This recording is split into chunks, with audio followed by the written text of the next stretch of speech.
મારું નામ રાહુલ ગામેતી છે અને અમે આ મેશ્વો ડેમમાં 50% ઉપર પાણી રહેલું છે, એટલા માટે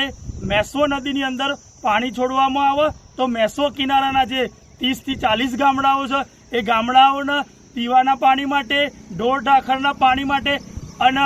ખેતી માટે પાણીનો ખૂબ ઉપયોગ થઈ શકે એવો છે। અને હાલની પરિસ્થિતિમાં જોવા જઈએ તો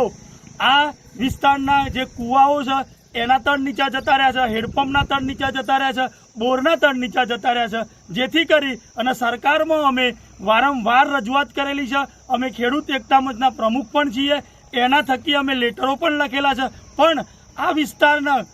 નદીની અંદર પાણી છોડવામાં નથી આવતું। એટલા માટે અમે સરકારને એક વિનંતી કરીએ છીએ કે આ મેશ્વો નદીની અંદર જો પાણી છોડવામાં આવે તો મેશ્વો નદી પણ જીવિત થાય એમ છે અને આ વિસ્તારના પશુ પક્ષીઓ, ખેડૂતો એની ખેતી કરીને પણ સારું અને સમૃદ્ધ જીવન ગુજારી શકે એમ છે। આ વિસ્તારના લોકો પશુપાલકો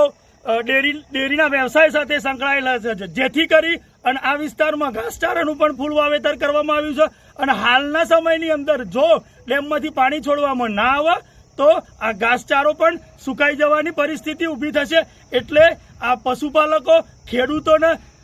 એક સમૃદ્ધ બનાવવા માટે કરી અને આ ડેમમાં જે પાણી પડેલું છે પાણી છોડવામાં આવે એવી અમે સરકારને એક વિનંતી કરીએ છીએ।